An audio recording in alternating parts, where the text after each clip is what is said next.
Et bonjour à tous, je suis contente de vous retrouver en ce mardi. J'espère que vous avez passé un super week-end et que tout va bien. Je me présente, je suis Chouette sans gluten.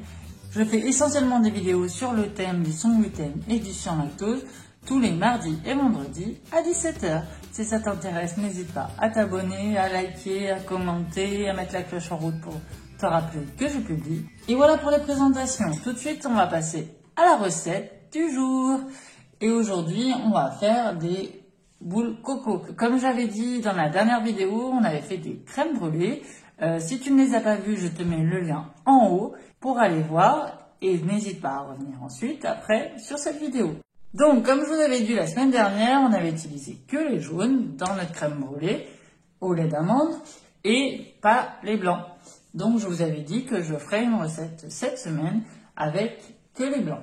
Et on passe tout de suite aux ingrédients. Donc, pour ceci, il vous faudra 150 g de poudre de coco. Donc, 5 blancs des jaunes qu'on a utilisés la dernière fois. Et 100 g de sucre glace. Alors, attention, le sucre glace, certains sont conteneurs de gluten. Oh non, encore? Eh ben si. Certains sucres glace, il faut se méfier, possèdent du gluten. Regardez bien que c'est marqué sur la boîte qu'elle n'en contient pas. Et sans plus tarder, on passe à la recette. Alors, vraiment, celle-là, elle est trop dure. On va mettre la poudre de coco, le sucre glace, les blancs en aile, et on va tout remuer. Il nous manque bébé chouette quand même. Hein. Faut que je le refasse travailler celui-là. Hein, parce que je vais dire, c'était plus facile la dernière fois.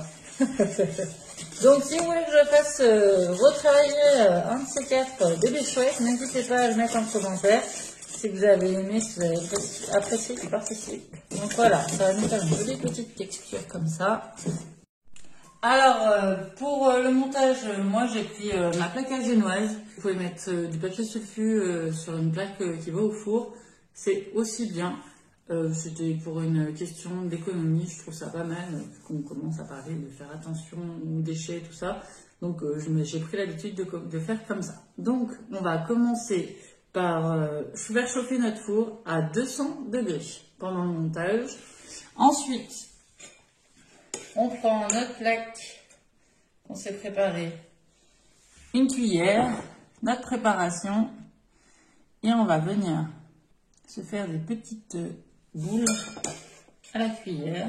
On va essayer de les faire à peu près la même taille pour qu'elles cuisent de façon similaire.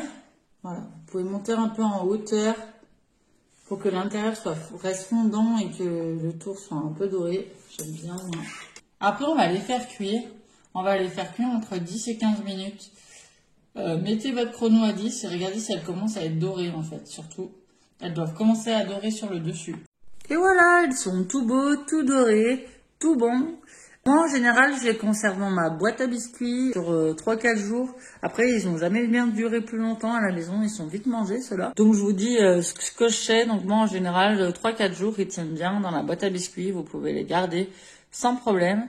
Voilà, pour le goûter, le petit déjeuner, c'est super bon, c'est un régal et j'espère que vous avez bien aimé ma vidéo. Je vous dis à très vite. J'ai plein encore de recettes et d'idées vidéo pour très bientôt. On m'a soufflé une idée de vidéo sur le thème du chocolat, les chocolats dont on a le droit, qu'on n'a pas le droit, pourquoi, comment, quelle marque. Et j'avais même envie de faire un petit comparatif de plaquettes de chocolat, les acheter, faire des recettes, vous dire comment ils réagissent, tout ça.